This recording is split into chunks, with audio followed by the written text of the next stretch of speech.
What's up guys, today I'm going to finally test out a gel ball blaster. In countries like here in Australia or China, where airsoft is illegal, gel blaster popularity has been growing at a ridiculously fast rate. And while they can't be used in public places like Nerf can due to their appearance, plenty of private fields have been popping up. And here in Australia, it has completely overtaken hobby grade Nerf in popularity in the past 3 years. With multiple retail stores in every city and fields playing every weekend, I think it's time to discuss gel ball and show my international viewers what these are and how they actually perform. Let's begin with discussing what these blasters actually fire. Gel balls, gels, Orbeez, or whatever else you want to call them, usually come dehydrated in packs of 10,000. These ones cost me 15 Australian dollars per pack of 10k. After adding water, the dehydrated polymer balls grow in about 4 hours to a size between 7 and 8 millimeters. And as you can see here, they can be crushed and they will break on impact. They're also biodegradable, so people usually just leave them where they fall, though indoors you can easily vacuum them up once crushed.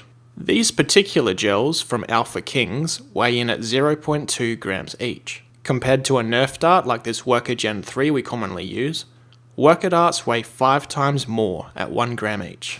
Given the same velocity, a Nerf dart flies further and hurts a little more than a gel ball does due to the extra mass. Now that I've covered the gels, let's head back outside and discuss my blaster. This here is an M4A1 V4, which I purchased from M4A1 Gel Blasters, who have physical stores all over the country. Out of the box it looks quite a bit different, so I'll go over the external mods I've done to it. First up, I replaced the entire front end with a longer and metal handguard, which I ordered from Monkey Mods. I added a just for looks fake suppressor, which does actually serve a purpose here, because it's helping cover and protect my Riser V2 adjustable metal hop-up. Holding my inner barrel nice and straight is a Monkey Mods Nerf barrel, acting as my outer, with some metal Nerf faux barrel around that, which steps it up to the suppressor and barrel stabilizer. Between the barrel layers, I added some electrical tape to help reduce vibration and center everything. All in all, this should be a very accurate gel blaster, but before we get to the firing range, I'm going to test velocity and rate of fire. The M4A1 V4, and most gel blasters for that matter, have 3 selectable modes: safe, semi, and full auto.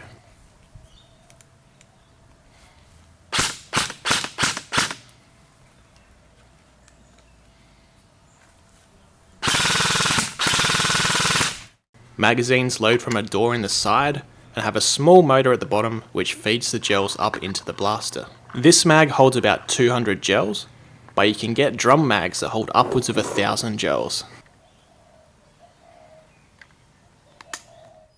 Most gel blasters are battery powered AEG style blasters. This one runs on 11 volts and the battery simply fits into the buffer tube.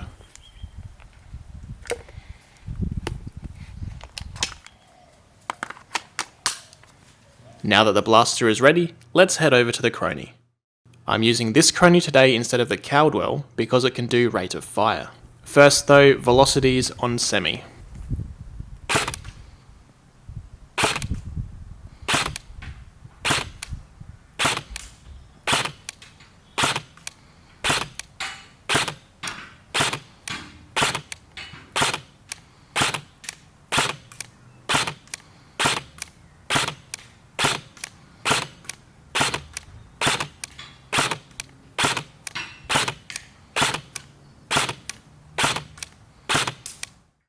We got a high of 298, low of 258, and an average of 278. I had a little variation there, but 278 FPS from a basically stock blaster is pretty good. Some people go as far as to sort their gels by size, which also helps improve the consistency. I didn't bother doing that for this video. Also keep in mind I'm croning with a hop-up attached, so that may reduce the velocity a little bit, just like how a scar barrel would on a Nerf dart. Now let's see how many rounds per second this blaster can shoot. 1,167 rounds per minute divided by 60 is 19.5 rounds per second. Now that we know what it's shooting, let's test how accurately it shoots. I'm using my usual Nerf target today, a wheelie bin that's placed 30 meters or 100 feet for you Americans away from me. I'm using a bench rest and I'll keep the blaster aimed at the same spot the entire time. Shooting semi Let's go.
In total, I fired 47 gels, 22 of those hit, and 25 of those missed.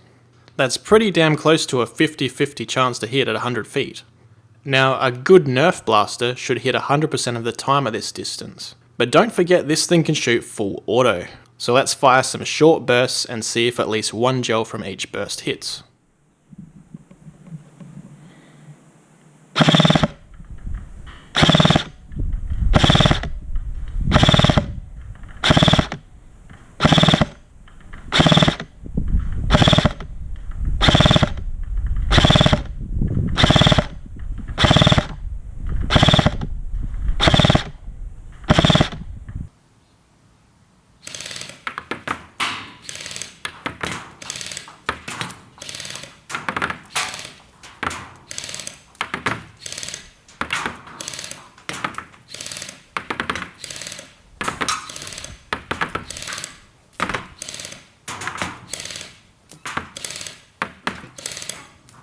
In total, I fired 16 quick bursts, and every single burst had at least one gel ball hit the target. Some had multiple hits, the worst one only had one hit.